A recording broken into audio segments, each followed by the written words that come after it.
I just started watching YouTube on TV, and Yeah. that is a game changer. Yeah, it's Sean put me onto that. He's like, you got to do it, man. And I'm like, because like it sucks making all these high quality videos and people looking at them on their phones or their laptops. Like, okay, I'll yeah, check it out, and I'm like, whoa. there's there's um definitely I think a shift in how people and where people consume content. Like Yeah, YouTube is becoming you know, it's a competitor with every other streaming platform. It's no longer just go on there and watch funny cat videos. It's yeah, people are putting out some awesome stuff in every genre, every space, and to consume it on your phone, I think is not doing some people's content justice for sure. yeah. I mean, I was usually watching it on my laptop, right? And Yeah, it's okay for some stuff, but when you put it up, say, something where the drones are working or whatever, and you put that up on the screen, TV screen, it's just wow. yeah, especially when Yeah, people are putting 4K content and yeah, color grading and really putting the time to make it look professional. I mean, Sean is a great example of yeah, that. yeah.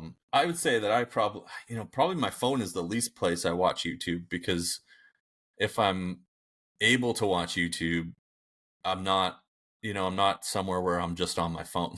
Yeah, I'm not, the very few times I watch a lot of YouTube on my phone. Usually it's actually when we're out camping, yeah, because YouTube will sync a bunch of recommended content to my phone offline, and then just before I go to bed at 8 or 9 or whatever time when we're camping, I'll go in and watch a right. little bit of video before I go to sleep. But when I'm at home, I generally watch YouTube on my computer probably like 20% of the time, or on my TV. Definitely it's like the go-to place for watching content. Um, when I just want to like watch something entertaining, but I don't have an hour to get into a show or something, I'll just pop YouTube Exactly. on and watch 20-30 minutes. Yeah, Or I watch some shows and then I'm like, oh, well, I need something to have on because it's late and I like to, fall asleep, relax late at night before I go to bed with something. And so yeah. it's not the end of the world if I don't watch the whole video, unlike a TV show, and you miss the whole, You miss the whole thing. whole ending, right? Yeah, exactly. So, yeah, it's crazy how, you know, it's just crazy how YouTube has taken over. Like, Oh, it is a major, and Netflix, I think, is becoming less popular. And now you've got like the major AAA studios putting out like movie quality TV shows. mhm. Like, you go back and watch shows from like the 80s or 90s, they're nothing like shows today. Yeah, You the know, technology is just so much better. the technology, but the thing I was noticing, and I mean, you can put all this stuff in the podcast if you want to weave Yeah, it in here somehow, but what I was really noticing, I was watching some shows, some older shows, and the thing when you had to shoot on film and edit on film, even movies from like the 80s, the 70s, getting into the 90s before that stuff started to become digitally edited, is that you just can't have 18,000 cuts in your show or your video. The overhead of editing when you're yeah, working with film. So you have shots that are longer, and they reveal more during the shot, where now everything's like, if you're not in a video or a movie or TV show, like everything's cut like every 3 seconds, right? Like yeah. there's no long shots. It's not like it used to be. And I've started to notice that when I go back and watch older stuff, because there's still great movies out there and great TV shows to watch. Um, and what's great is that you can just access all of that on demand now. Yeah. Like before, YouTube and like I have Plex, and Plex has licensed a ton of content, like older content. So, it's like now it's not like, when you're growing up in the 90s watching TV, it's like, well, you either watch it when it came out, you may be recorded on your VCR, or you may not, unless you buy the box set, you're not watching that show Yeah. and that movie. But now it's like you turn on your smart TV and it's like, what do you feel like watching? Right? It's anything, There's and almost too much choice. it, and it's just going to become more and more. And like with I have a 10-year-old daughter, and we go back and we're watching movies from the 80s and the 90s that I grew up watching, but it's just like we just open Netflix or Amazon and it's all there, and we just pick whatever we want. I think the content that's created in the last 40 years now has a continuing perpetual life. It's crazy. But YouTube, though, just to back to YouTube, like it's so relevant now. The content and it's an entertainment pipeline that is so mainstream. And what was the show I was watching? I was watching a show last night, and this is how you can tell I'm getting older, right? And like when major topics of like the characters is like talking about social media and followers. Like I don't really look at having followers and social media as like a trendy thing. It's just sort of like part of the system of making the Right. content that I want to make to Yeah. help and educate and entertain people. But I don't really think of it as like a thing, right? It's not like a status symbol. But like I'm watching these shows and it's like, man, like Instagram is so part of the younger generation's life, or whatever social media is popular. And it's crazy. Like I think of it as sort of very superficial. It's like, oh yeah, it's awesome, all And these people are interested in what I'm doing, but it when they're talking about, when watching like the younger generation, it's like, oh yeah, you don't even have 10,000 followers, like whatever. I'm like, and you're like, oh yeah. my goodness, like is this wow, I'm missing the boat. And I guess just being older and I think it is social totally media. an age thing. Well, I shouldn't say Yeah. that's totally an age thing. There's a lot of people our age that are kind of like that as well, but definitely more into younger people.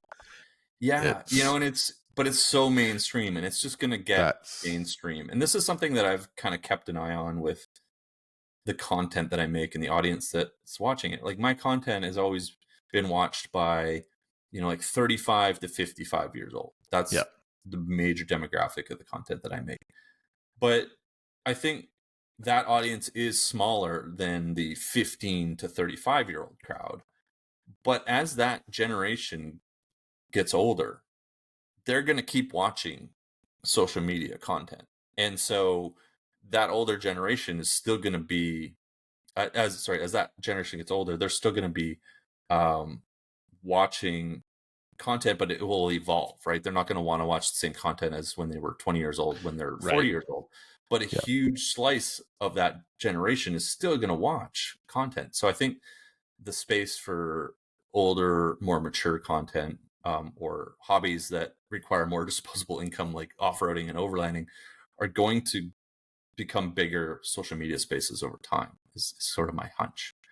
Um, and like I said, people sit down and watch YouTube now, right? Like I, Yep. I more often go and watch YouTube than I watch Netflix. It was funny because I was talking to Tishkin a while ago, Mike Yeah, Tishkin, yeah, and he's one of my best friends. We're chatting, and he's like, he goes, I hardly ever watch like Netflix or whatever. He hmm, goes, I'm quite often watching YouTube, yeah, and whether it be like you say, just looking at something for 20 minutes before you go to bed or whatever, or looking out on watching YouTube videos on how to produce better YouTube videos and all hmm, that, right? So whether he's doing it for a educational purpose um or a fun thing, I'm the same way, right? I mean, and I'm sure you're the same way. You're probably got lots of different channel things that you watch too, right? But yeah. This topic comes up a lot, because it seems like a lot of us in this space know each other. yeah. A lot of the off-road and overland YouTube social media people seem to know each other. We do, like a lot of us do know each other. But my I don't know what everybody else is, but I generally don't watch a lot of off-road and overlanding YouTube.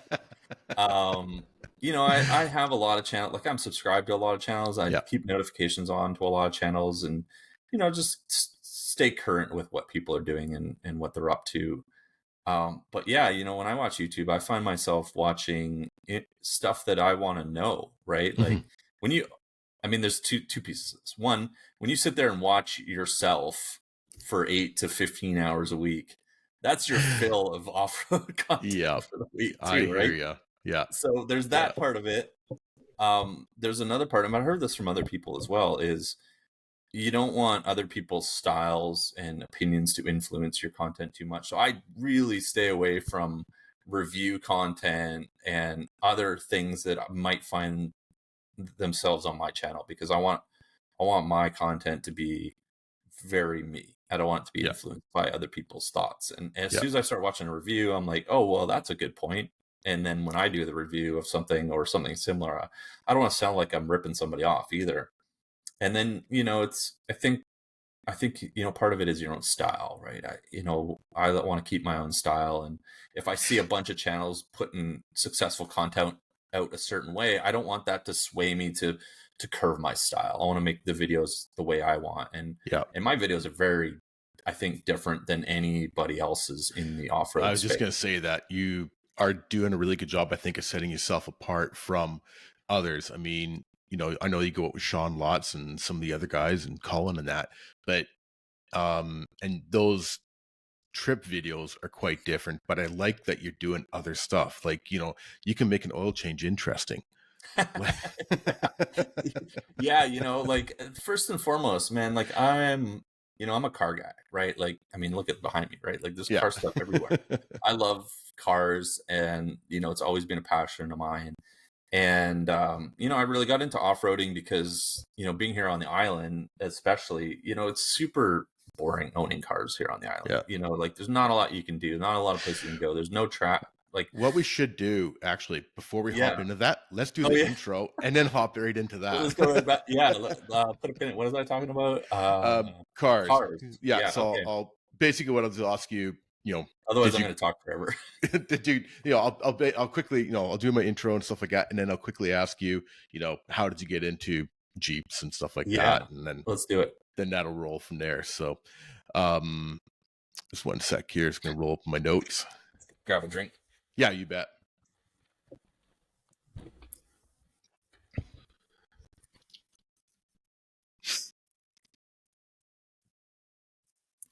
Alrighty. Feel free to use any of that. Oh yeah, definitely. I If you think edit that was actually really good. That was really good stuff, actually. So yeah. yeah. So yeah, I'll just start, and I'll do, like I say, I'll just give me a quick little blurb about sharing and all that fun stuff, and we'll hop right into it. So welcome to the 4x4 Canada podcast. I'm your host, Wes, and I am without Trisha tonight. Unfortunately, she's working. She's got a different shift than I do. She's in the health industry, and sometimes she's got to work Friday nights. So, but tonight I am here with Casey 250, 250, 249 plus one. I know that. First of all, Casey, welcome to the 4x4 Canada podcast. Thank you for having me. Finally, we sync up. I know. We've been working, and you were trying to track me down in the spring, which is like my worst time ever for available time. It was funny, like, oh no, I'm going to the Easter Jeep Safari. Oh no, I'm going to this. Oh no, I'm going off to Rubicon. And I'm like, okay, well, we'll hook up eventually. So yeah, March to August, September is super challenging. Yeah, it's where I do a lot of the travel. But here we are. I'm glad it is. It is what it is. So you got a YouTube channel at Casey 250. I'm going to call it 250. Sometimes people call it 250. 250 is probably the best way to describe it. Yeah, we all know Captain Colin calls it 250. 250. Yeah, 250. It's because the 250 is the area code that I'm in, and right. Everybody here says 250, right? So that's it. That's the story. 250 makes sense to me, and I knew that's where it came from, right? But I was watching a video with you and Colin from Overland, and he's like 250, and you're like, what? It's 250. Yeah, now we can make a joke about it. Yeah, exactly. Yeah. So you got this YouTube channel all about Jeeps and four-wheeling and overlanding, and people can catch you on your YouTube channel as well as Instagram as Casey250. Are you on the Facebook as well too, or mostly on the ground? Yeah, I have Facebook. So primarily I post. I mean, it's a YouTube channel first and foremost. That's where I focus my time. So the most recent and relevant content will be on there. But I do post on Instagram. Try to keep people kind of looped in, and I don't really post on Facebook. I just let Instagram repost to Facebook. Right. So pretty much anything you find on Facebook is the same content as Instagram usually. Yeah. Yeah, and I do see you do, your little reels and stuff like that on Instagram, so, Yeah, it's fun. you It's fun. yeah, exactly. So, you just got back from the Rubicon. I wanna talk about that in a second, but I do wanna mention that I really enjoy your videos. We talked a little bit Thank you. off air about, um, how you have some epic adventures, and you've done some really great videos with the overlanding scene and, the mountaintops and the Moab and all that stuff. But I really like that you mix it up and you do product reviews, you do installs, you're actually working on your Jeep yourself. And Yeah, it's a little bit of everything. it is, but I find that to be sometimes a little bit more interesting than just strictly wheeling shows kind of idea, right? So, Yeah, it's and that's why the channel is my name, right? When I made my channel, I didn't want to kind of pigeonhole it into a specific thing, yeah, right? And we were talking a little bit off camera about I'm a car guy, right? Like I like car stuff. And so I always wanted to kind of keep the door open for different ideas and different content and let everybody know that like you're watching me on the channel and what I'm doing, and that may or may not align with your interests and hobbies all the time or sometime, but I've diversified and tried different stuff over time, and I always wanted to have the the ability and know that I could just make content about whatever I felt like making content on, and I didn't want I didn't want it to be about, oh yeah, we got to go overlanding, or we got to have a Jeep, or we got to be working on Jeeps. It's like, well, what if I get something else? What if I buy a Bronco or a Land Rover? Or what if we buy a, big truck and go camping, yep. right? Like it's about me and my hobbies. And that was sort of the premise for the name. And then, well, Casey was taken. So we're, we're Casey Well, 250. it totally makes sense. I mean, that's the other thing too. I mean, 10 years down the road, you can say, I'm done with this Jeep stuff and I want to go into street rods or, whatever, right? It's So, an evolution, right? And we built the Demonator. That's not exactly like the overland rig for everybody, but it's a lot of fun, right? It was building a Jeep. I mean, there's no other way I could ever have that experience without YouTube, and yeah, that's definitely. what I make YouTube videos for, is Yeah. to open up the Let's door. talk about that Demonator. That is that Yeah, I have to admit, I am absolutely in love with the Demonator. It's yeah, the I need right to get up color. your way. It Yeah, I need to Oh, get you up. have There's a to. few people up in the Kamloops, Kelowna region that I need to visit.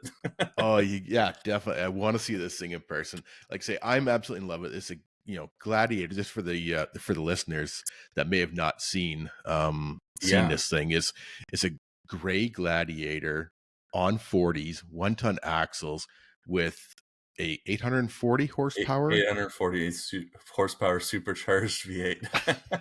Oh man, it just looks like so much fun and it sounds like so much fun. it's absolutely bonkers. I didn't know what to expect. Like I'd never driven anything like this prior to building it. And when White Rock Dodge and Epic put together the partnership with America's Most Wanted 4x4, I was like, we got to do this. Like this would be awesome. So and we just went head first into it. I wanted to go with something a little crazy, a little over the top, and Mhm. the stars aligned, and we made it happen. And yeah, it's quite a fascinating truck. It is huge. It is loud. It is gnarly. Um, it's like driving a trophy truck around town. It's Uh, I have no other way to I explain it. I am so it's funny. I'm so in love. I mean, you got wheel travel, you got 40's, you got 840 horsepower. Like it's just Yeah, yeah. we But I went. mean, it's funny. I don't know if you listened to the episode of Sean a month or two ago, and we were talking about fuel mileage because he's running the V8 on his too, and Mhm, I'm like, mhm. you guys got to be dying with the fuel mileage. It's And he not said it great. wasn't that bad. Well, It's he said not it wasn't great. as bad as what you would think, right? Yeah, honestly, it's the worst part is on the trail. Yeah. They really take a hit on the fuel economy on the trail, and you don't go buying and building a V8 Jeep with fuel economy in mind. So you got to just say it is what it is. That's what I expected. But on the trail, it's not great. It's probably about half the range of the EcoDiesel. But on the highway, it's not as bad as I thought it was going to Yeah. be, and it really just comes down to how fast you're traveling. When you get into the states and you're traveling on the interstates, you're doing whatever it is, 75 to 85 miles an hour. So you're cruising at like 120 to 140. Any Jeep and everybody that I talked to in Moab that drove down here had pretty similar fuel economy on like 38s and 39-inch tires, right? And Yeah. we're on 40s. So it was getting about 12 mpg, which I think was, I can't remember what 18 or 20 liters per 100 kilometers.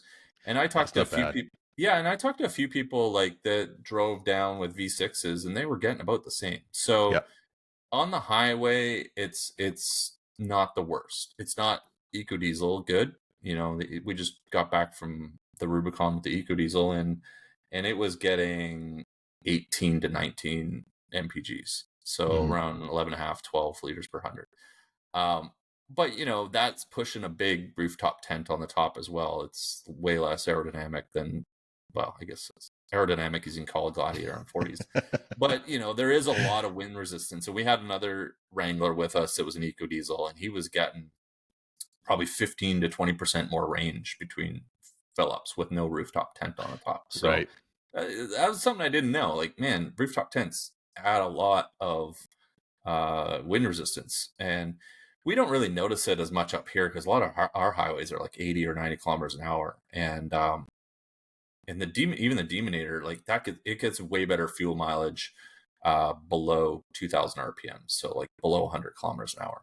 Yeah. But we don't notice it as much, with wind resistance, with rooftop tents, and how unaerodynamic the Jeeps are under 100 kilometers an hour, I find. But when you get down in the States, man, and you're clipping along on the freeways, it makes a big difference. Big Well, and difference. that's one thing. I mean, like on my Tacoma, my rooftop tent is cab height, right? Yeah. So, and that was one of the reasons because every little bit helps. In regards to field economy, plus I could carry my kayaks and that. But I see some people with rooftop tents, and they're like a foot and a half above the cab, and it's like doesn't really need to be that high. It must be, yeah. And on the Gladiators, it must be taking a hit on fuel mileage. And probably the guys that are running them around here don't notice it, but Yeah, you go on a big road trip in the US where you're doing 1,000 or 1,500 kilometers at 140 kilometers an hour, you will notice much more frequent fuel stops. well, I think a lot of here you're up and down in the hills and stuff like that too, right? Yeah, So it just yeah, doesn't really, whether it be the Coquihalla or whatever, it yeah. doesn't really seem to affect, as much, right? So Yeah, but back to the Demonator. Yeah, it's definitely not great on fuel. It's not for me. I can't speak to Sean, but for my build, it's not the rig to take everywhere, right? yeah, It's definitely the rig to take on select trips, and like that's why I took the EcoDiesel down to the Rubicon. I don't want to be putting a million kilometers on this high performance drag race engine. And then I also don't want to be, spending 3 times the fuel cost yeah. to do big trips like that. So that's kind of how I It's cool. justify having both still. That's how you sell it to the wife, right? It's all for business, right? YouTube's a Yeah, business. exactly. A write-off. What's that Instagram reel? It's a write-off.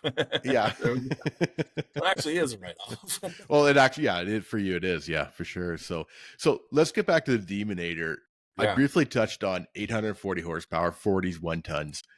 What all you got on there? I know you did a really great build with the guys at Epic, and I want to get Paul and the Ginger on Yeah, the they would be episode great to one be day. on here. Yeah, For I sure. really definitely want to get them on. So I know that you've done a lot of work with Epic. What all have they done? Like this is nothing even close to stock Gladiator anymore. Yeah, let me walk you through it a little bit. Yeah, So we started the build last November. Um, I basically bought a brand new Gladiator Mojave. It had like 25 kilometers on it or something, and it drove it straight to Epic, and we pulled the whole body off it. So, it's a pretty big process to swap the engine, but I mean, yeah, the big mods are obviously we took the V6 out, we put a supercharged Hemi V8 in out of a Dodge Demon. So that's pretty cool on its own. Part of that, we also replaced the transmission, so it's got a Trackhawk 8-speed transmission in it. We Okay. still have the factory transfer case. And I get a lot of questions about the transfer case, and here's my thoughts and thinking. And America's Most Wanted runs these transfer cases in all their turnkey builds, but if you think about it, like your transfer case is built to have the torque of a 96-to-1 reduction when you go into 4 low. So it's built, my theory, I'm sure someone will call us out, but my theory is if it's built to take that much torque in a low gear, it's fine driving around in a high Yep. gear with all that power. But yeah, I mean, I'm definitely careful. Like, you can get into trouble quicker off-road. Like, it goes really fast, and it's still 7,000 pounds to brake. So you have to be careful on the trails. So just talking about driveline, we swapped out the axles. So we've got America's Most Wanted 8-lug axles. So it's basically a Dana 80 in the rear. The thing is huge. Absolutely. You pretty much have to run 40s or you'd be dragging it around on the ground. And then it's a Dana 60 in the front. And so with that, we have to put different drive shafts in because everything moves around a little bit. So you obviously need custom drive shafts. We have a bit of a kind of a mix bag for the lift. Mhm. Here's the thing, like, America's Most Wanted puts together turnkey builds, and that's what White Rock Dodge and Epic are building and selling. And so they kind of have like a parts list. You go with this, and this is what we build, and this is what we warranty, and this all works together. But I get my hands on it. I'm like, well, I gotta try something new. Like, we can't do what everybody else is doing. That's kind of a That's little bit boring. plain. Yeah, that's boring. We just buy a stock Jeep if we want to do that. So I wanted to put my spin on things and try some stuff out. So for the suspension, I'll get to the springs in a second, but we swapped out the control arms, and now we have radius arms in the front.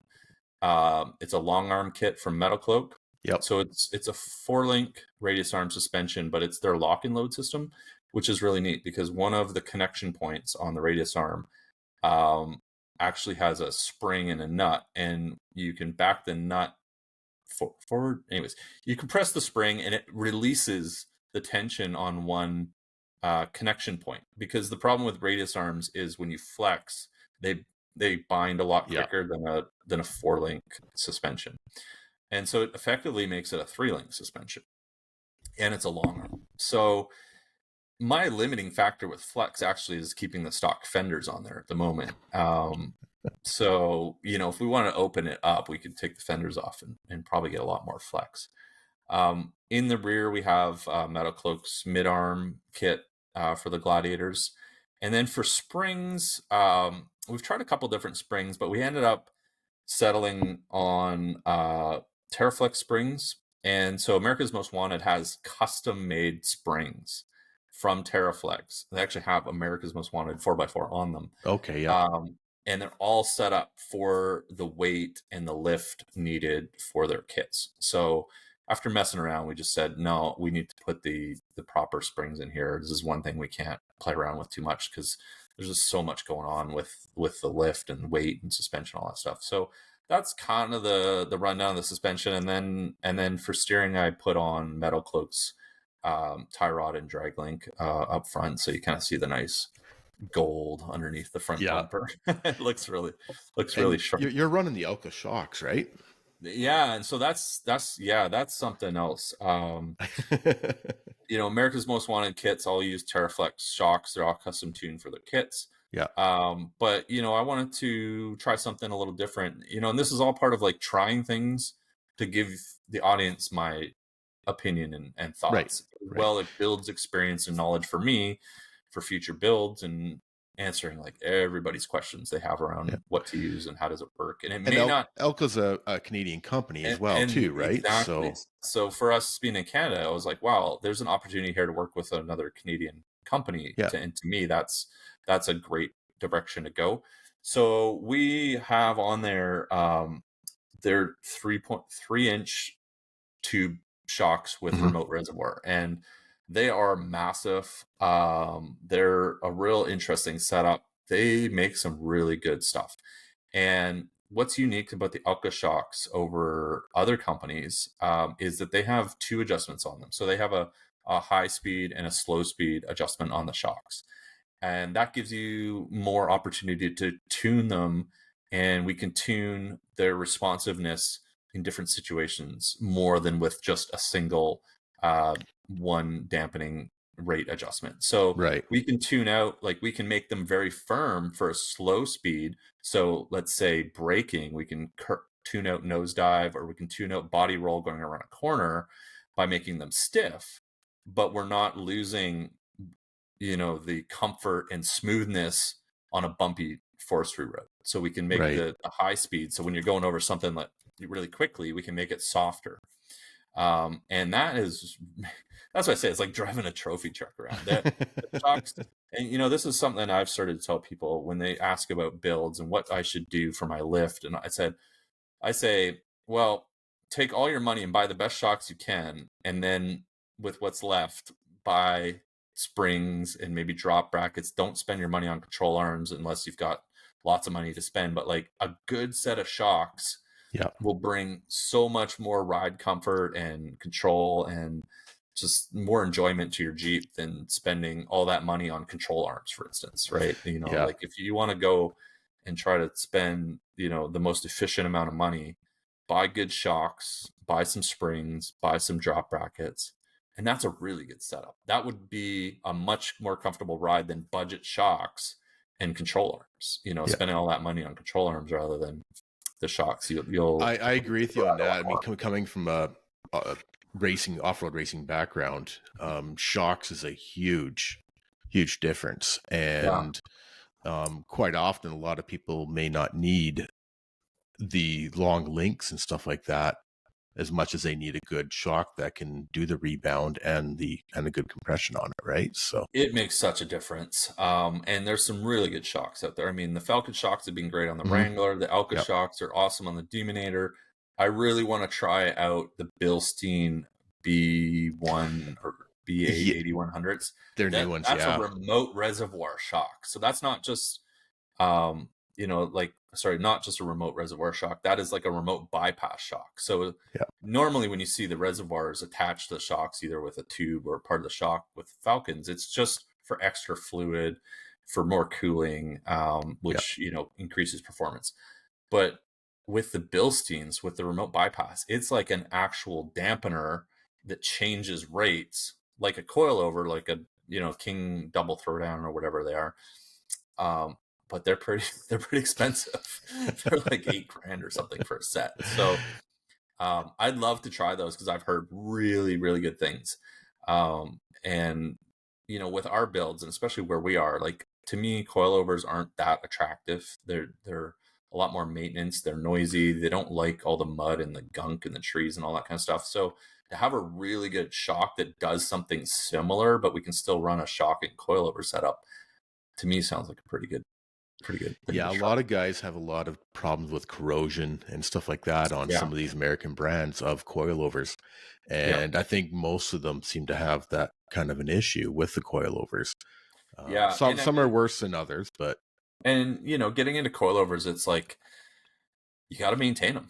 yeah, Like if you're not maintaining them, and they're harder to adjust for these big builds, right? Like if you know your weight, and ideally your rig's as light as possible, but your weight is static, you can set your coilovers up. But as you're saying, like being from racing, you understand that as well.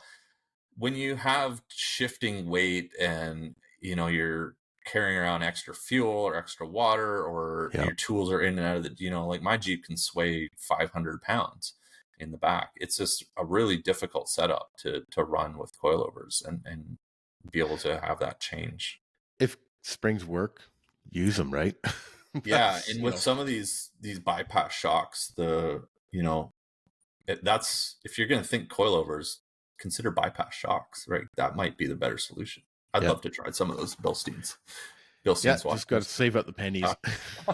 Yeah, I mean, those Elkas aren't cheap either, but No. they're great. They're really good shocks. And then, Yeah, there's another company coming out with some really cool shocks here. I can't say too much about yet, but It's they'll all be out good. shortly.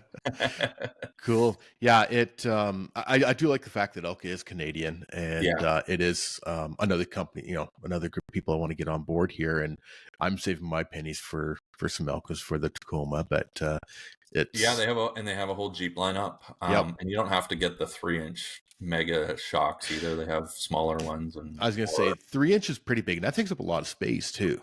yeah, they're honestly on the front they're a little bit too big depending on what Yeah, springs you're running, right? So if your springs start to bow a little bit, your shocks can touch the springs, and we had that happening a little bit with some of the other springs in there. So right. it definitely cuts down on the tolerance and what you Yeah, can run. but they've got a good 2.5 inch, and Exactly. That's the what I would recommend. I would recommend the 2.5s with the dual adjustment.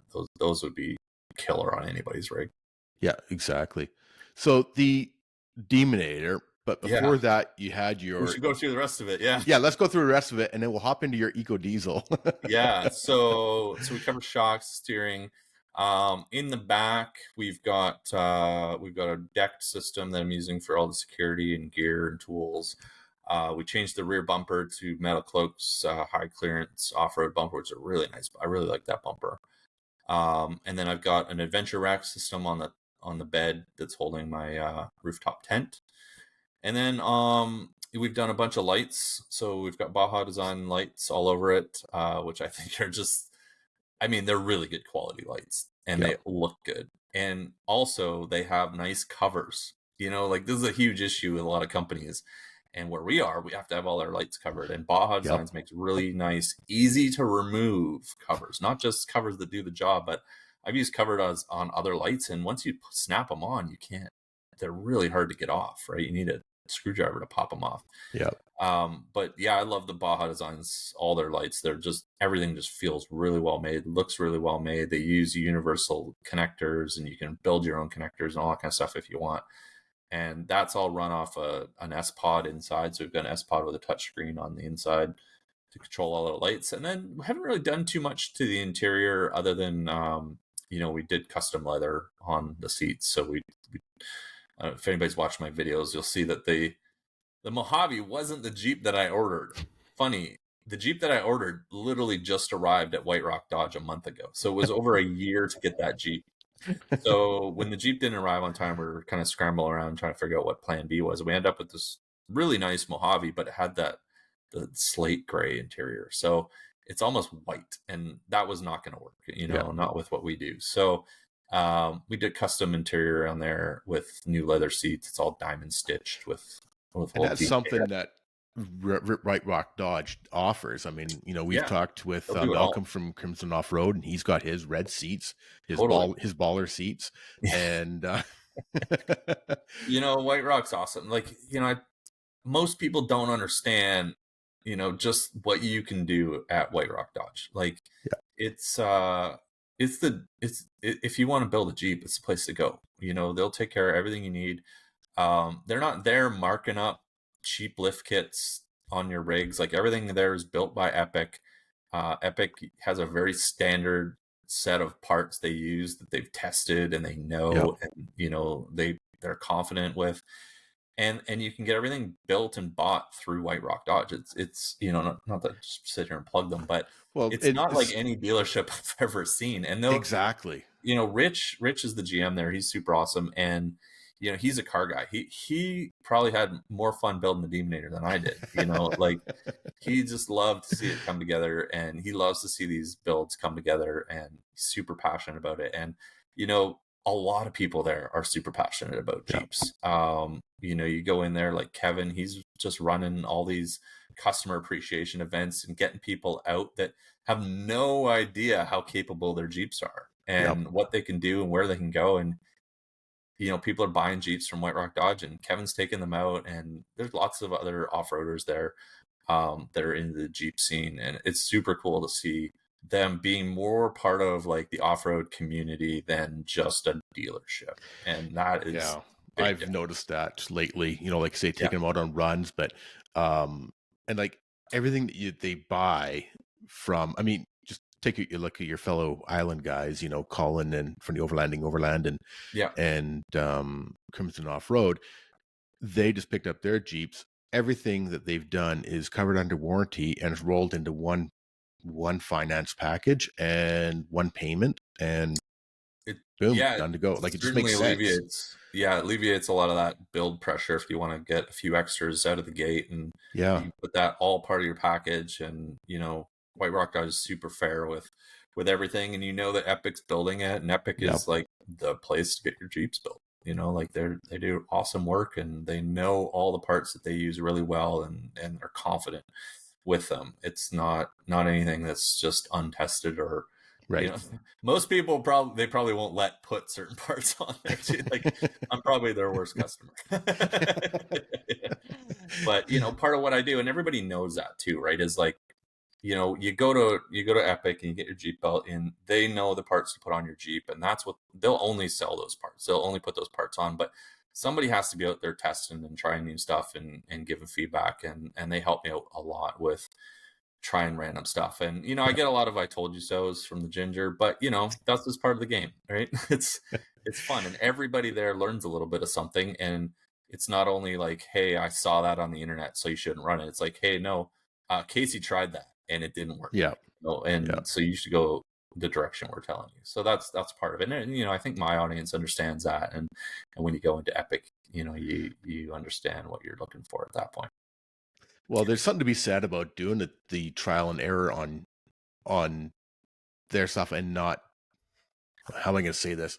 Doing the trial and error instead of their other customers that Exactly. may Yeah. not understand. That's what we talk about, right? You And they know, would never do that. They would never yeah, want to try something at random on a customer's vehicle. They either try it on their own vehicles, see how right, they like it, and then it will make it into future builds, or they see what the feedback is from their kind of closer group of friends and YouTubers and stuff like that are making content. exactly. Yeah, exactly. So it's a good system, and that's how you're getting a good build and the right parts.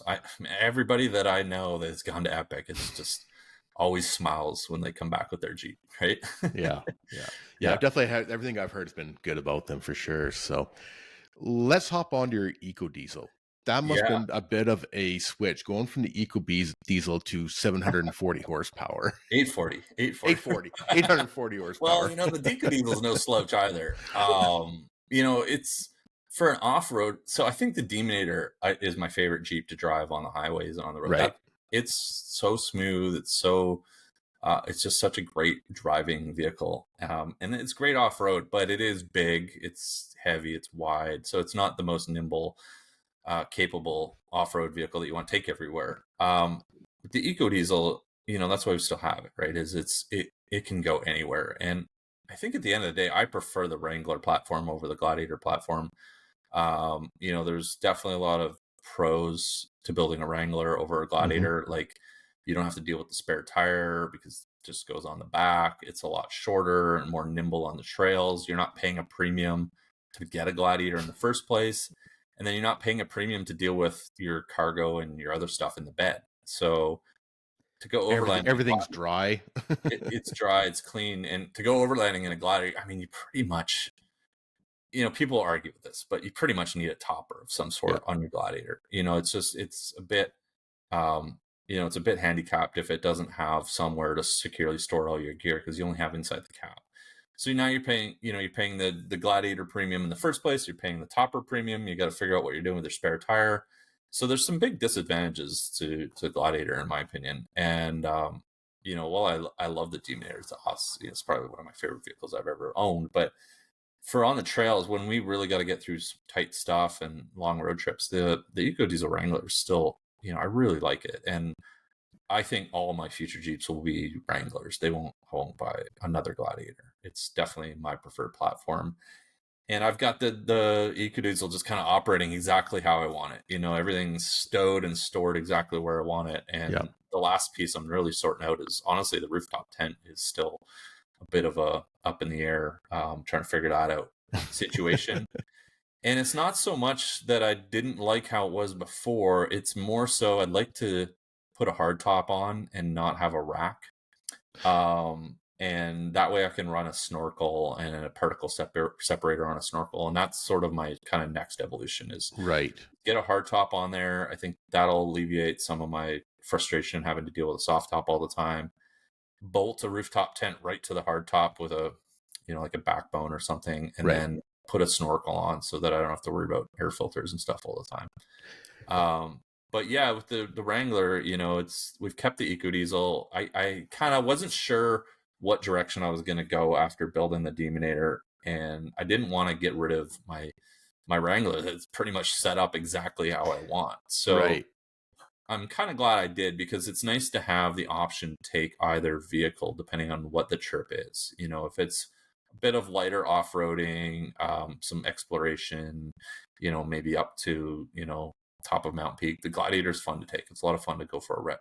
But if we got to get into the tight trails, or like we just went to the Rubicon Trail, I need something that's a little bit more nimble and maneuverable, and I don't have to worry about fuel as much. And to me, the Wranglers is a better platform for that. It's nice not having the long wheelbase, and it's nice having the spare tire on the back. So Yeah. that's why I've kept it, and that's why I think I'll continue to build Wranglers as my main vehicle. But we can talk about mods on it if you want. It's got Sure. I mean, you've got a long a list. I know you're a huge fan of Metal Cloak, and I've seen your video where you were down at the factory, I believe. yeah. You And know, I know you've got Metal Cloak all underneath the white one, and you've got a bunch of Metal Cloak on the some of it, it's actually a bit of a mix. Is it So okay? because I've kind of built that one before, I met a lot of my friends at Metal Cloak, Right. and just the reason. Let me circle back to Metal Cloak for a second. Yeah. And we were having this conversation several times over the course of our trip, because we went out with my friend Mike, who is he works at Metal Cloak, and he took us and helped us a lot on the Rubicon. It was super awesome. And the thing with that company, with Metal Cloak, is like they're just like a big family of off-roaders and enthusiasts. Yeah. It's not like any other company that I've come across. And I think that it's really important, not just for Metal Cloak, but for any company, like for us to support the companies that are out supporting off-roaders, and us content creators that are making the content for everybody that wants to watch this type of content. I think it's super important to support those companies. And Metal Cloak, they're very much like the Epics and the Wet Rock Dodges up here, in that everybody's super involved with off-roading. They're really passionate. There's lots of people at that company that are family and know each other for decades, and it's just it's a great company that I like to kind of get behind. And they're out there with like the CTI trailer. If you've seen that, the Yes. four Yeah. corner That is traveling so cool. trailer, it's super awesome. They invented that trailer. They've got a couple of those trailers, and they're out there with Corey and Jess. That's their job, like to drive around and just test people's rigs. Yep. And that's all from Metal Cloak. Like that's the kind of stuff they're doing.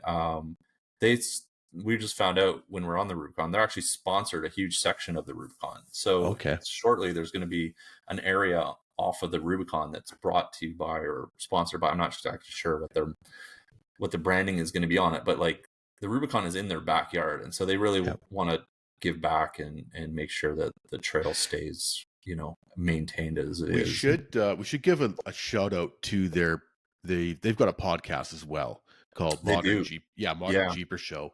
And it is a good show. It's pretty laid back. It's I don't know if it's the owner that is sort of the host on it. So it's Matson is the VP of sales, and Okay. I think he's part owner of the company. I'm not Yeah, sure, and but then he's then the people that are on the road with the trailer as well. yeah, And Corey and but Jess. yeah, Corey and Jess. And on the one of the last episodes, they were talking about they actually mentioned that you were going down to Rubicon, but they were talking about one of the expos coming up, and I think it was the Off-Road Expo or something. And they're like, yeah, we're just gonna have one of or two of our Sorry. two of our employee vehicles go. Oh, there's your little guy. He's mine and sitting there wanting to sit on my lap while we talk. All good. Yeah, they're like, we have we're gonna grab two of our employees' vehicles. We're gonna put that in there, and they're like, pretty. It sounds the way they're talking. It's like pretty much everybody there has got a Jeep, and Yeah. everybody's a wheeler, and it's just like you say, one big wheeling family, right? So Exactly. And as I, have more relationships with companies that are in this industry, the ones that I feel are part of the industry are the ones I really like to work with. Yeah. I'm here to go off-roading and make cool off-road videos, and all the other stuff is kind of secondary. And so, the companies that are interested in that, to me, are awesome to work with and have relationships with. And it's really good to see like the community supporting those companies, because if we don't, it's just going to turn into like a couple big conglomerates at the end of the day, and there's Yep. no passion behind the companies End up anymore. being a 4 parts incident or Transamerica or whatever you want to call it incident, right? So Yeah, I mean, it works out for some. Like, I don't want to speak negatively in those situations. Like, yeah. Baja Designs is a great company as well, and they're part of a large group, and Desktop, and those are good Yep. companies. Um, but there's definitely a lot of examples out there where there aren't, companies aren't part of the community, and Yeah. just out to put the cheapest product on the market and make a buck. And I don't really feel good getting behind Yeah. companies like And that I either. agree with you 100% on that. I mean, and that's with the companies that we've been interviewing on the 4 Canada podcast. It's been companies that actually use their products. So, I mean, whether, Hmm. Crave in Calgary or, Red Bear Outdoors in Toronto, these guys are out there. You take a look at what Red Bear Outdoors, they've done tech. They've traveled all around the States. They're out there using their Hmm. products. And I agree 100%. It's those people you want to support. Yeah, That and is supporting the out community. there being part of the community, like we were Yep. talking about White Rock Dodge and customer appreciation events. Like, I've met a few people on those runs, and man, they're so happy to have someone that knows how to go off-roading and where to go to take them out, even just if it's the first or second time. Yep. And to get a little bit of confidence and experience, like, oh, how do you use a map, like Gaia Maps or whatever, right? Just where can you go? When is it okay to go? What's okay to go on, and Yep. then take it from there and meet new people, and then go out in those groups and stuff. Like, I love to see that stuff. Super inspiring. I love to see And you that. might even see a Pinghauser roll over. Yeah, the Or Volvo the Volvo, C303. that's what it was. Yeah. The scariest vehicle I've ever driven. Yeah, that thing is something. Holy smokes! When I drove that, I was wild. So you got to go back in Casey's videos to see the Volvo on the side. Yeah, I'm trying to get behind the wheel of Ryan's new Toyota that he bought, but we need to just connect up. But back to the eco. We haven't even Yeah, let's talked. get back to the EcoDiesel. There's so many good tangents here. But yeah, I mean, the EcoDiesels, it's really happy the way it's built. And we put we did the suspension. It's all Terraflex suspension.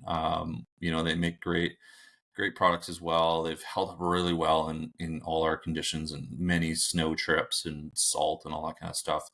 We're still playing with the springs. I'm on my third set of springs with it right now. We've got some Clayton overland springs in there, but when you start playing around, you start running into like incompatibility issues. So we've got a bit of Yep. incompatibility with bump stops and springs still going on. And that's just kind of goes back to, when you go to Epic, it's like, well, you're not piecing together a lift. They know what works with A, B, and C too. Yep. So when you start messing around, you run into not everything works together issues.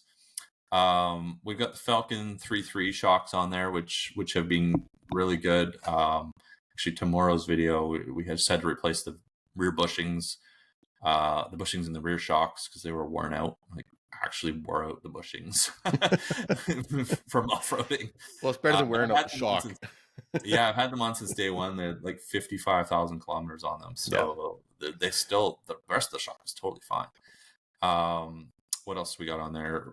We've got metal cloaks, undercloak armor, so all the gold skid plates underneath, which really took a lot of love on the Rubicon, which was interesting.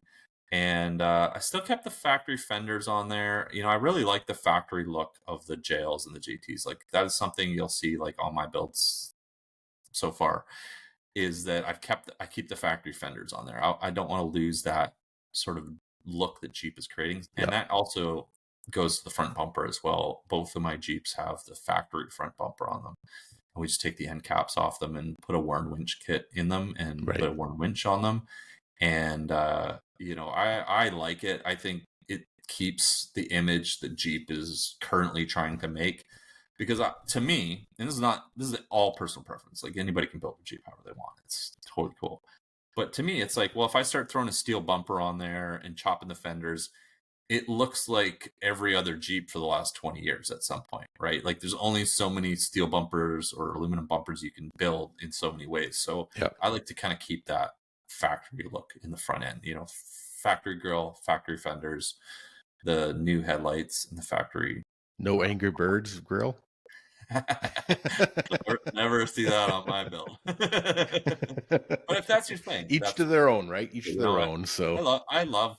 This topic came up when we were on the Rubicon. We were talking about Florida because my friend Ryan Utah, who was on the trip with us, he's from Florida, and he was talking about the builds in Florida are not like the builds you see on the yeah, West Coast, right? It's totally different flavor. Those, I'm not going to say across the board those Jeeps don't go off-roading, but those Jeeps generally don't go off-roading. They're built with stereos and big rims and low-profile yeah, tires and no doors, and just to haul your boat to the water, or just that's how you want to build your Jeep. yep. Totally different flavor, but here that's just not our jam. But it's interesting, like It's I love it all. I love how exactly. customizable Jeeps are. There's no other Yeah. vehicle that you can build like a Jeep. It's funny. I hear people making fun of so-called mall crawlers or whatever you want to call them. But I mean, if that's what the person wants to build their vehicle to be like, Build it. then so be it. Why does it matter to you? Yeah, exactly. Right? Like Just it's don't not build a affecting Bronco. you at all. Just build a Jeep, just as long Yeah. as it's a Jeep. I just like when all these people build these vehicles and then sell used parts off them, and I get some good barely used parts. Yeah, I mean, there's a whole ecosystem behind Jeeps and Jeeps being built. Exactly. So you've got the gray one, the Demonator. You got the white Yeah, one, the EcoDiesel. You've got a red one. yeah. Are you going for a different Jeep each day of the week, or what's going on It's a here? Jeep for every purpose.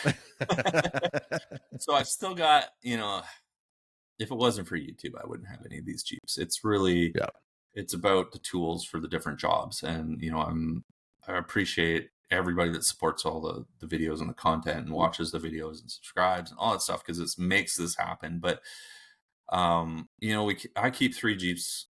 I probably only need 2, but, the Demonator was a lot of fun. So yeah. we got to have something that's kind of crazy. I But have to give a shout out to Trisha, my co-host, who couldn't make it tonight. She has a red Jeep with a fastback. yeah. So I sent her a screenshot of yours today, of your red Okay. one, Yeah. and just to piss her off, because I know she would have been all over this interview. She obviously she's a Jeep fan, but the fact that you've got a red Jeep like hers with a slant back, it just would have sent her over. So Oh man. sorry, Trisha. Well, you can see it on Instagram. There you go. Yeah, so we still got the JK. I mean, the JK was really what built the channel. We started out with that Jeep. It's my first Jeep. I've had that for almost 8 years now. I've just got so much time into it and so many things. What am I gonna like? I can't just sell it. I'd be giving it away, Yeah, and there's just no need to sell it. And it's just been kind of sitting there because I just haven't had the time to do some of the work on it that I need to get done. And I've just been so busy making other videos, but it always has like a use, and it doesn't owe me anything, so I don't see the point in selling it. I've got it stored in the garage, and then every now and then I take it out and we go wheeling, and we make some island wheeling video that I can't take the other Jeeps on. And like the last 2 or 3 times I took it out, they're just huge videos. People just love to see it out there yep. in the swamps and between the trees and all that kind of crap. So, I just keep it around and make a couple videos a year if I can with it, and get it out wheeling on the island here, because there's not a lot of spaces I can take the other Jeeps on Yeah. the island. I got to leave the island to go anywhere. Well, your daughter will be 16 pretty quick. Yeah, no way she's driving that. Need something a little safer. But it's just I want to work on it more. It has a few issues that I want to get resolved.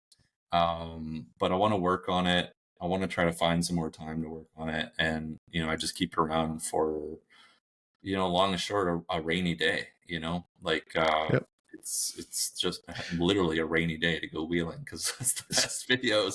it's all paid Um, off, right? So I mean, it, it does like I say, you don't owe it anything. It it's doesn't owe you anything. Yeah. I bought that Jeep for like probably less than the wheels and tires on the Demonator. So, it's got lots of mods. It's fun to play with.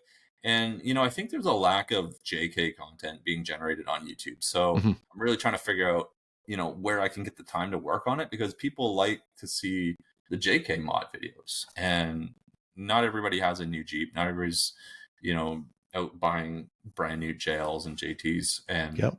when I talk to companies, a lot of them say like their biggest market is the JK market still. So to me, that says there's a lot of people that want to watch that content as well. And I just got to figure out where I can find some cycles to start wrenching on it. But I got a couple things out of the way. We got the roof done, which was big because the Yep. old roof was all torn up and leaking.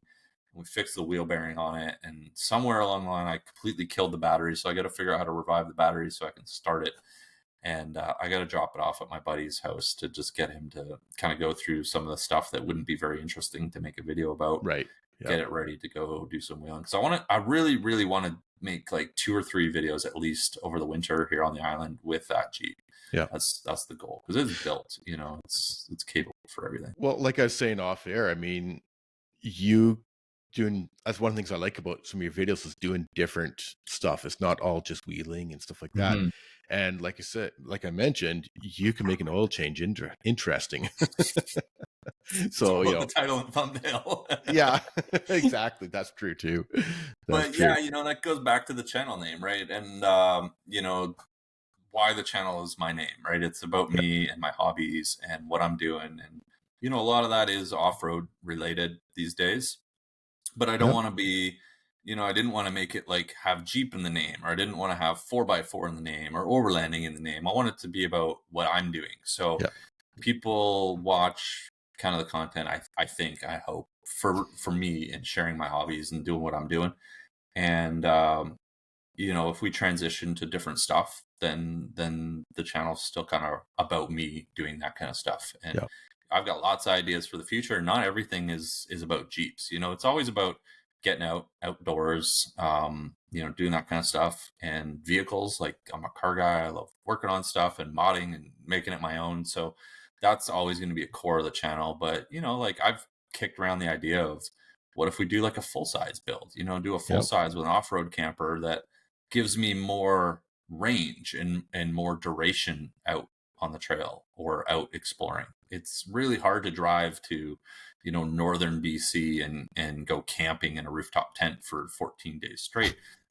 But, I could build a truck that can go a lot of places. It can't go as off-road as a Jeep can, but it can go to a lot of places and spend more time. And it gives me more flexibility to bring the family and that kind of stuff. So, Yep. maybe we'll see something like that come on the channel next, one day. Yeah, and try and get those adventures in with your daughter before she turns into a teenager and Yeah, and yeah, exactly. Like she's not super huge into off-roading and being, bumpy rock crawling and all that yeah, kind of stuff, but she loves to go camping. And so I'm really trying to there you figure out how to bridge the two together a little bit. And, yep. I think maybe like a camper like I really love those AEV Ram 3500 builds, the Prospector XLs. They're awesome. I mean, they're a little overdone, so I don't know if I'd do that, but I really like that concept. Yep. And then something like that with a camper would give me a bit more flexibility because one of the things I really want to do is I really want to hit some crazy stuff in like Moab. And, the JK is the Jeep to do that in. Yep. It's not easy wheeling 100 or $200,000 Jeep on some sketchy obstacles. And so, to have a full-size truck that's, diesel with a camper that I can throw a trailer behind and tow one of my Jeeps somewhere and not have any Yep. stress about breaking the Jeep and getting home, I think would be awesome. I think that'd be a lot of fun. And that's my big hesitation with really running hard stuff. Even down in the Rubicon, there's some obstacles down there. You're like, I'd love to run that, but man, I got to drive home. So, these are the kind of things I'm thinking about for the future and what could come Yep. next on the channel and that still interest me, but aren't super Jeep related. And that kind of goes back to the the channel, right? And I like to review stuff. I really like to look at something and assess it and evaluate it and provide my opinion and perspective, and it helps people make buying decisions. I hate to see people buy the wrong thing. And it doesn't necessarily mean that this thing is the wrong thing. It just may be the wrong thing for you. So a lot of the information is about how can I convey to you whether or not this is the right fit for you. And that's usually the goal. Exactly. One thing I have noticed is that you're not afraid to say if something's not. Yeah. Say you're not afraid to say something's crap or not Brutal crap per honest se. reviews are my favorites. They are brutally honest reviews, and that's Yeah. why I can believe something that you're saying, because you say, hey, this doesn't work out great, but it's Mhm. great in this application. Whereas you get some of the other YouTubers on there that they've been, given a product, or they're being paid for it or whatever, and they'll just say what they have to say. And Yeah, and some stuff, like, I know you buy some of your stuff and that, but you're brutally honest about it, and I would tend to believe you more than some of the other people out I there. appreciate that. Yeah, my philosophy is it's a bit complex, but I like to break content into kind of two categories. Either it's a feature where I haven't spent a lot of time with something, but I still feel like there's a lot of value to add to show you guys, to walk Mhm. you through it, but I really try to keep my opinion out of it. Like, it's hard to have an opinion if I haven't tried something and given it a go. But I also, that tends to favor, in this industry, there's a lot of sponsorship, a lot of people that want to send you products to get on the channel to generate revenue. And so there's a lot of opportunities for me to make content that if I were to buy everything, I just wouldn't have the budget to make all that content. So Right. I do have people send me products to get on the channel to make content with. And I really don't ever want to provide an opinion in those situations. Really, I want to stick to, here's the details, here's the information, here's some things to think about if you're in the market Yeah. for this, and where it would work and where it might not be ideal. But no means am I giving this a green light or a red light. And so I do continue to have those situations because it allows me to just give more information out to everybody. I can't buy everything. It's impossible. But then there's reviews, and I've spent, I don't know how much money on products, just have to talk to my accountant. Um, and when I buy something, like, it's getting a review, it's going to say brutally honest review in the title. It's going to be what I really, really think about this. I've used it. I've tried it out. I've compared it to something else that I may be using. And at no time would I ever review something where somebody is paying to have a product on the channel. Like, that would just, to me, that seems not the right situation to be creating content with. But not everything has to be or can be reviews. So it's a Yep. balance of both. And that's why I'm very tight in the edits on something that's a feature. There's no opinion. If I accidentally mentioned opinion in the video, it's like, chop, that Yeah. gets taken out. I don't want anybody getting an opinion from something that's a feature. But never in any video, whether it's product that's been provided for a video or whether it's something I bought, do companies ever get input in the content. There's never a time where anybody gets to ask me to say something or make sure I say something in a video. Now, that the exception to that is integrations. Like, you'll see integrations for whatever product that's not the focus of the video. That's a sponsored spot. It's clear that it's sponsored. It's Right. clear that it's an ad read. Yeah. Everybody knows what those are. Your new security system. Yeah, but those are never reviews. Those are never Right. opinions. Those are just, Exactly. like, here's what's It's in an the ad. video. These Yep. guys are supporting the channel. Yeah. But for product, never, like, companies never get a say. I think when you start letting companies get any sort of review on the content or any, you lose all of your credit with that kind of stuff. So Yep. that's how I break it up and try to split the content. And it's, I like to make as much content as possible. So I do take the opportunities that allow me to do that. For sure. But I love, man, if I could buy everything, I would, like, I would, if I could just buy it all and review it all, that would be the perfect situation. But it's just, that's not feasible. Yeah. So I'm making Understandable, totally. content as I can. Yeah, Definitely. Let's hop back to the Rubicon. You just got back from the Rubicon. That was your first trip down there, right? I've never been to the Rubicon before. So, Uh, what are so- your thoughts on the Rubicon? I mean, we grew up looking at the yeah, Rubicon in magazines and hearing about it and I all that, know right? it's a bucket list trip for sure. Exactly. And I want to take a different spin on the Rubicon. Like it's going to be a different video. And I actually, you know what, 4-wheel drive 24/7 is in the middle of releasing their Rubicon series right now. So, I'm trying not to watch it because I don't want it to influence my edit Right. at all. But like my content, you see my content, it's very like POV from my perspective, my Yep. experience. It's not like anything else. I'm not out there shooting a cinematic version of something. I'm not it's not a high production, like it's not me. And so I really wanted to take a different spin with that and give people my perspective, walking through, driving through, but walking you through the Rubicon. And Right. so that's how I shot the video. And it's just an amazing trail. It's I don't know. I think from a BC perspective, we see more of that style of environment in the mountains, but it's not anything like what we would see up a trail. Like the amount of work that goes into that trail to maintain it, and it's every obstacle has a name and history behind Yeah. it. Every corner has something, this rock is called this, and like And there's a it's story behind each one. it's super cool. It's Yeah. such a cool place, and it's absolutely stunning. It's 7,000 feet up in the mountains, located, for anybody that doesn't know, it's located east of Sacramento, between Sacramento and Lake Tahoe in Northern California. It's like a 1,500-kilometer drive for us down there.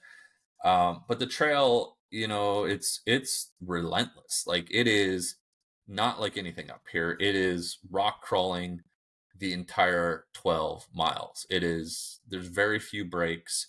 You're in the Jeep navigating and trying not to screw up all day long. We averaged, I was looking at, talk about this in my video coming up, but it's like we averaged 1 kilometer per hour of moving time, but it was half a kilometer per hour of real time. So, Right. that's how slow the pace is. Whatever 12 miles is, what's that, like 20 kilometers or something, Something like 18 that. Yeah. kilometers. You figure we did it over 3 days. It was like 2.5 days of wheeling. We spent half a day at Rubicon Springs, which is like out of a book. Like that place is flowing waterfalls over granite rocks and pools. You see stuff in other videos where all the Jeepers Jamborees going on, and a lot of the events takes place at Rubicon Springs, which is Yeah. kind of in the middle. And it's just such a great experience. And part of what I wanted to articulate in the video was to show people that they can come down here. I think a lot of that gets lost in the glam of a lot of other videos that have been made. Carnage sells, crazy obstacle sells videos. And I feel like people are discouraged from going and checking out the Rubicon. And let me be clear, it's not an easy trail. Like it is Mhm. definitely, you got to know what to expect. But that was sort of the point of the video, is to articulate what to expect at the Rubicon. But you don't need a buggy. You don't need to worry about like your Jeep flipping upside down. I mean, like 4-wheel drive 24/7's first video literally is a vehicle on its side. Like, it's not that crazy, right? Yeah. Like the videos make it look like that because that makes for interesting broad content. And But it's not crazy because I mean you put your JKU on 37s through it. yeah, Or JLU. JL, But sorry, JLU we through. had I mean 37s with some sliders. I'd say like skid plates are probably a nice idea, but not essential. Two of Yeah. our vehicles didn't have skid plates. We had a Gladiator there on 37s, with factory bumpers, just some rock sliders, which I think are probably the like most important mod. But like they say, like every brand new Rubicon is capable of doing the Rubicon. So I would say, yeah, if you don't care about your Jeep, but it doesn't take a lot of mods to make it Rubicon ready. And the trail, while difficult is not, it's not insane, right? Like Hmm. if you have a bit of experience and some confidence and you got, 3 or 4 rigs and everybody is not afraid to like ask for a spotter if they're not comfortable, I don't think the Rubicon is a terrifying trail. I think it is an absolute banger of an experience for anybody that owns a Jeep. And, I'd say if you've got, you know, a handful of trails under your belt and you know how to use your lockers and 4-wheel drive and when to switch your sway bar on and off and when to call for a spotter, I mean, go try the Rubicon. It Yeah. is awesome. It's super, super amazing place. And so that was really what I wanted to try to get across to the audience. And I hope I can do it once I start editing these videos was, like here we are. Yeah, you may have just watched 24 4x4 24/7 four-wheel drive 24/7 go through here and flip a Toyota, and every scene is smashing rocks and stuck and pulling winch lights. It's not, that's not the trail, right? Like it's certainly, you can make that and you can make content like that, but it doesn't have to be. Yeah. And I hope I can inspire more people to go, and I mean, like, they need more people down on the Rubicon, but I hope I can inspire more people to go try it out. Like I think like anybody that owns a lightly built Jeep should give it a whirl. It's like an experience like no other. So you've done the Rubicon, you've done a bunch of trails around Moab, you've done the Whipsaw, obviously. Yeah, I mean, those are three iconic trails or areas yeah, on the west coast of North America, and yet they're totally different. yeah, big time. Um, and do you have any favorites of those versus the other, or is just the fact that it's so different, it's hard to pick a favorite? Yeah, I look at like going to Moab or going on the Rubicon. I'm going to put the whips off to the side because it's a little Yeah, bit different. But those are like real marquee things to do in your yeah, Jeep. They're a lot of fun, but they're not like something I want to do all year long. It's like, I'm kind of limited to say, or limiting to say, like, I'm going to do one of those trips a year. They're a lot of fun, but they're not my favorite kind of adventure, hmm, if that makes sense. Like they're super great to see. Like I think everybody should go down to Moab and check it out, or go overlanding in Utah is crazy, and there's still more places I want to see in the States and check out. But there's areas of Oregon that are super nice. The Oahe, I think I'm saying it right. The Oahe area in the southeast corner is super nice. I've been wheeling in Utah, Idaho as well. California, I've been down to Death Valley. Death Valley's I think like Death Valley was actually more my style of adventuring. But, once again, like when you get down to California, everything is super documented. It all has history. Everything is known. There's no exploring. You're kind of going to see it, not yeah, to find it, right? right, And I like to go out and try to find stuff. That's what I love about BC is it's like endless mining exploration, forestry roads, places that are deactivated or unused, into mountains, who knows where. And everything is like a discovery. It's like nobody's driven here in forever, or it's only a few local people, or nobody would ever take a Jeep down there or whatever. And that's, Sean spends a lot of his time doing that kind of yeah. stuff. And he loves that stuff, and I love to try to get out when I can. The problem with BC though is, it's such a short window before the snow is here, and when the snow melts, it makes it difficult to get into a lot of places. Yeah, Um, the snow is already coming in a few of the I've peaks. seen I've seen some reels of snow already. It's crazy. So, when I talk about like I for me, I like to have one marquee trip, one, rubber Yeah, stamp trip per year. I think that's a lot of fun, but to me it's not the most enjoyable thing to be doing all the time. yeah, And there are a lot of planning, a lot of effort, a lot of expense to do those trips as well. And so the whipsaw is much more like a combination of that, combination of exploring tight trails and known trails. The whipsaw is very well known. It's not nearly as used as the trails in the States, but it gives you a good flavor of BC if you want to come up here and see what it's yeah, like to wheel in the Alpine and try a few obstacles. But like the difference between the Rubicon and the whipsaw is like, there's some obstacles on the whipsaw, like tilt a whirl. Well, the Rubicon is like that all day. right. Yeah, That's yeah, the big totally, difference. totally different in that aspect. And that's what I was kind of, thinking is that we don't have while the whipsaw may be a probably one of the more famous trails in Hmm. BC. It's definitely not as famous as the Rubicon for various reasons as well. Yeah. But I was also going to say it's probably not as heavily used, but it seems to be these days.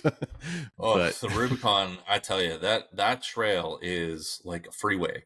And it's awesome though, because there's so many, there's like I think it's the Rubicon Foundation, they manage it. We're out yep, there, and one of the guys from the foundation is, bombing through in a buggy, and he stops and he gives everybody bandanas, and they hand out spill kits and maps and all that kind of stuff, toiletries. Like, they yep, want to maintain the trail, right? And they get a lot of people coming there.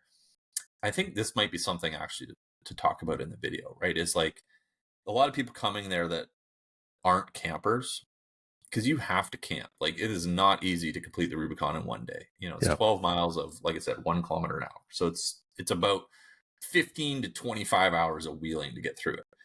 So you have to camp. So there's a lot of off-roaders that just aren't overlanders, or aren't campers, and they're coming out there and they're forgetting to bring fresh water. They're forgetting to bring toilet paper. They're like, there's all kinds of stuff that they're not experienced with, and so that's what we saw and had conversations on. It's like there's a lot of effort to try to make sure people aren't messing up the trail just because they're not experienced campers as well. You don't want to yep. go out there and see toilet paper all over the place. And if somebody, like, we saw transmission spilling oil everywhere. Like, you need to have spill kits. You want to maintain the trail. Like, It's you something that we don't. don't think about, these spill kits. I mean, how many of us actually pack a spill kit, right? Yeah, I know, right? And when you're on the Rubicon, it's like, it's not hard to rip open any of those thin Yep, little oil pans on the bottom of your vehicle, right?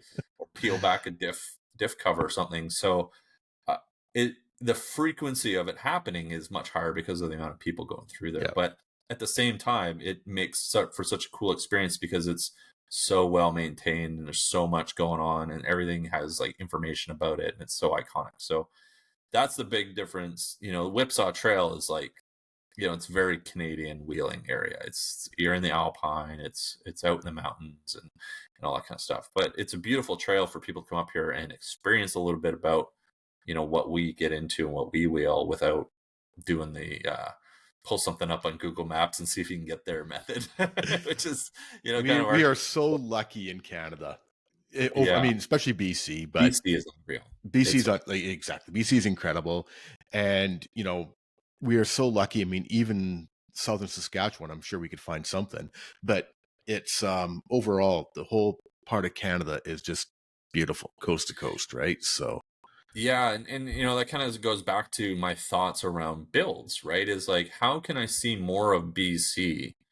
Um, but to do that, you've got to drive yeah, a lot of places, and people don't realize how big BC is. North to south.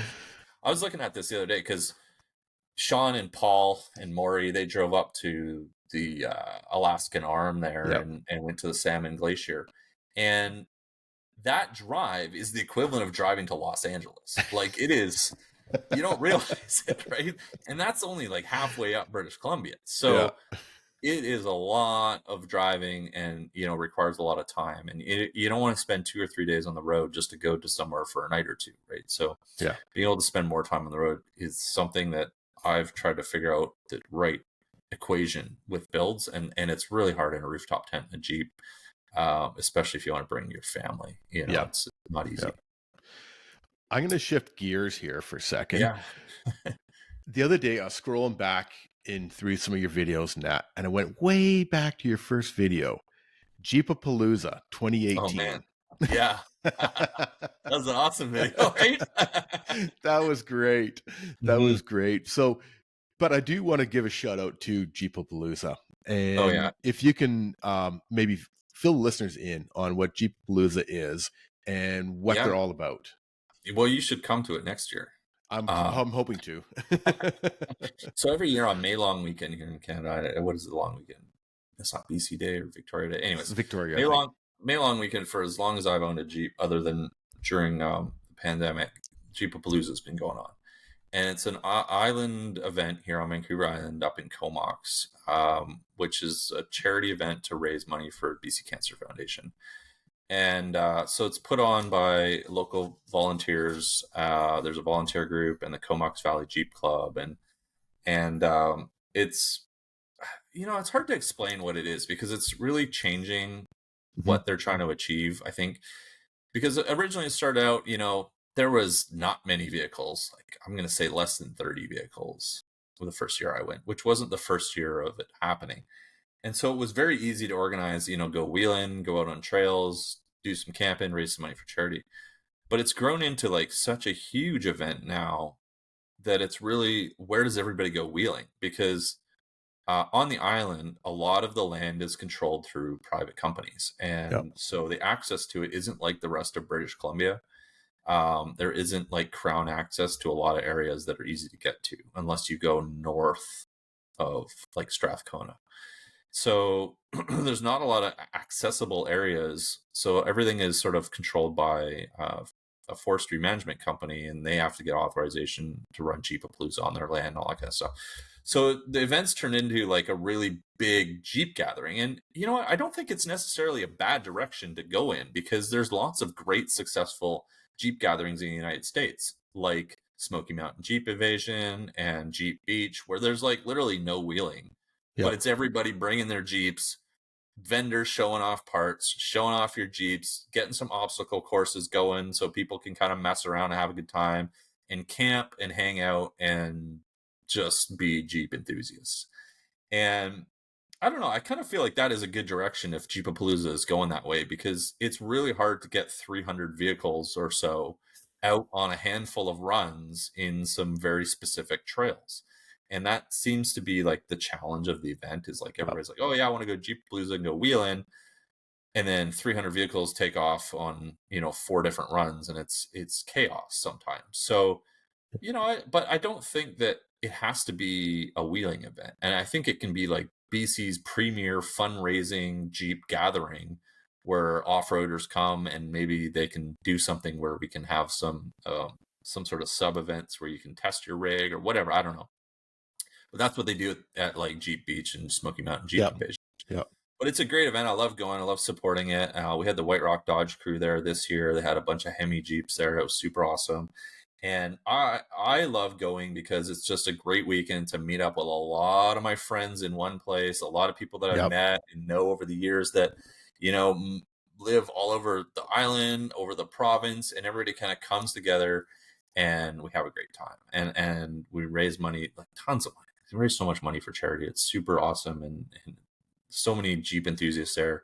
There's you see everything from like flat fenders to the Demonator at Jeep Blues, and it's growing every year.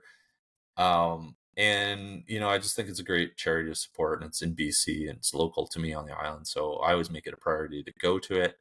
And love seeing it growing every year, and hopefully they can kind of figure out the strategy to make it enjoyable for everybody. But I think the expectations of how the event is, it's not, you're not going there to run the Rubicon, right? Like It's you're more going, for the experience of the people experience. Is the yeah, way I see it. exactly. It's like Friday night Jeeps and coffee all Yeah. weekend. And my daughter loves going. Like we usually, like the family comes up to it and we rent a trailer and they love just kind of the camping aspect of it and hanging out with other kids and riding bikes and doing all kinds of fun stuff. So yeah, Jeep was a great event, and I really wanted to bring the red Jeep, the JK, this year, but I just wasn't comfortable driving it in its current state after I tried to fix it. So yeah, check it out, guys. Jeep, I think it's jeepapaloozabc.com is their website. You Something have to like that. double check it. Google will help you out. What I'll do, Google it.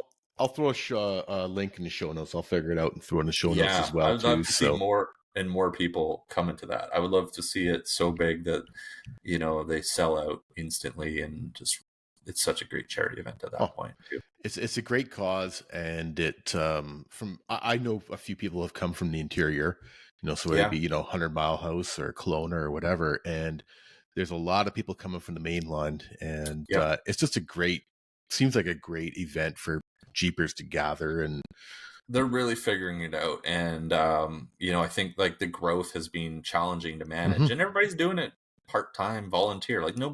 this isn't a company, right? This is a bunch of people that are interested in wheeling and raising money. So, you know, got to give them some leeway and as they evolve the event, and it's, you know, new location. This is the second year at this location, and you know they're trying to figure out capacity. It's Yep. just it'll sort itself out. It's hard Yeah. to compare it to events that have been going on for 25 years down in the Yeah. States, but Growing it'll get pains, right? It's yeah, just growing it'll get there. pains, and it'll And come. it's not just for Jeeps. If you got Toyotas or Broncos or whatever, it's, you know, off-road enthusiasts. It doesn't. It's just called Yeah, Jeep. they opened it up to Jeeps 1 or 2 years, or to other vehicles 1 or 2 Yep. years ago, I think. So, Yep. Chef John brings his Forerunner, and we all make fun of him, and he has a great time.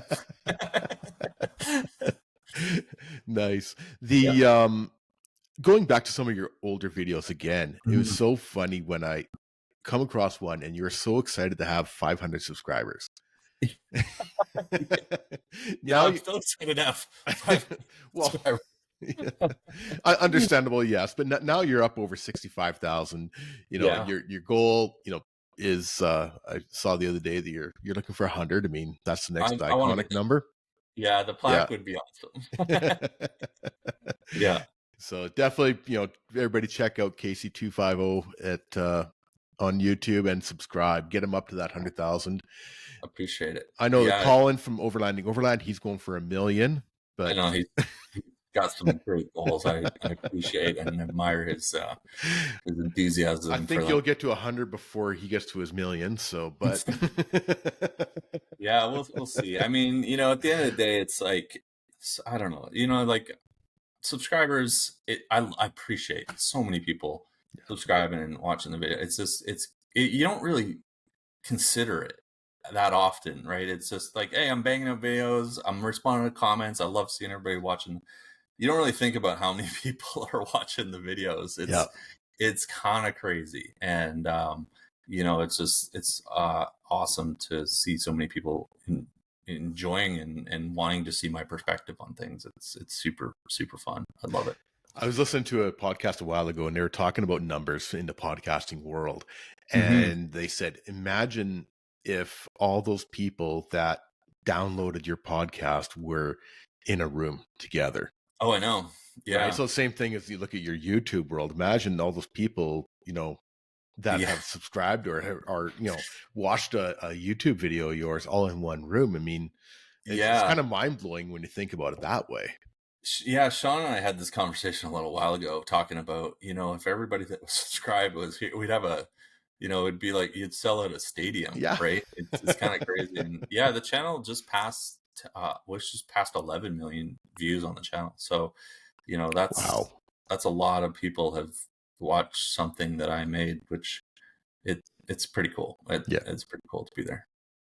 Yeah, I think that is a perfect way to end this. I got one more question for you though. Yeah. The last question that we ask every guest is, "What Canadian would you like to listen to in the 4x4 Canada podcast?" Well, man, you got to get the epic guys on here. I knew you were going to say Yeah, I that. mean, yeah, Ginger and Paul. I mean, you know, honestly, you need everybody from there. You know, Landon and Mike and the whole crew in the shop. They'd be a lot Yeah, of fun to have like a group a group podcast. one. I don't know Yeah. how manageable that would be because everybody just likes to talk. But yeah, I mean, if you can get the Ginger on here or something like that, I think that would be a real Yeah, fun podcast. Ginger and Paul, I think, Yeah, and I know Paul wants to get on. We have talked. It's just been a timing thing, as well. You know what Paul's a that's busy like. guy.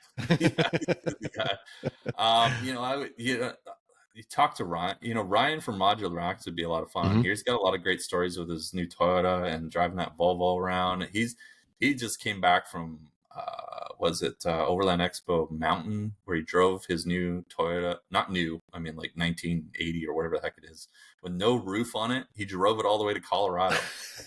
That's a good story. Yeah, definitely. Yeah, So I'll get a hold of him as well too, for yeah, sure. it'd be So, some great personalities to have on is the here. Volvo gone? Nope. He's No, still he's got got them it, eh? both. Yeah, he's got them Yep. both. Well, what we're talking about there for our listeners, he's got an old military style Volvo, and with about 3 inches of wheel travel, if that, and still got It's the wild and like 4 horsepower. So if you go check out my channel, I did a review on it Yep. last year. Actually, that video, I was like, this is awesome. I can't wait to review this thing. It's so unique. It's so ridiculous. Like, everybody must be interested in seeing like this. Nobody's ever made a video like this. And I posted it, and it was like one of my worst videos ever. It was like, a couple thousand views, and I Yeah. was like, why is nobody interested in this? And I changed the title like a few months later, and then in the spring of this year, it found a new audience. Yeah. Like, it found like the Swedish audience and the veteran audience of people that have driven these in the military before. And now it has like 300,000 views. It just It blew exploded. up when it found a new audience. Yeah. I was like, okay, this is better. Like, Yeah. why was nobody watching this video? I would watch this video. I've never seen anything like this on YouTube. And it just took a YouTube a while to find the right audience for it. Scariest vehicle I've ever driven is, I think, the title of that video. And it literally was. Yeah, so you guys have to go back and check it out. Once again, we're talking to KC250. Check him out on his YouTube. He's got a bunch of great videos. One of his last videos is the comparison of the new 23 or the new 24 2024. Jeeps. Yeah. And it's a good little, in the parking lot comparison and some changes that they've made. And I thought that was actually quite interesting. So Thank you. Yeah, it's another one of those, like a lot of my videos are just all one take, my perspective, yeah. and really just giving my thoughts and opinions on stuff. And they seem to resonate with a lot of people. So it's great. Yeah. I watched that one full all the way through, and Appreciate it it. was just nice to see just the differences, because I didn't know, right? I mean, it's something I hadn't been on top of, and it was nice to see the differences between the two different versions as well.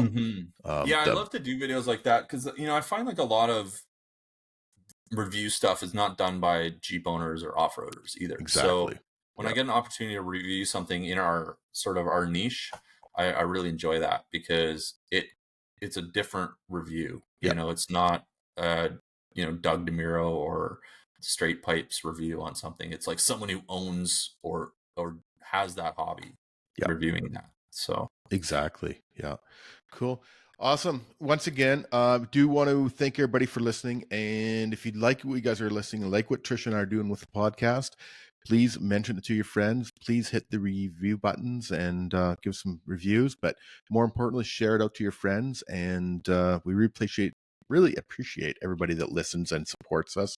We've had a lot of great support on the podcast as well as over on Instagram. We're awesome. yeah, definitely everybody's been really supportive over on Instagram. So check us out on Instagram as well too at 4x4 Canada Podcast.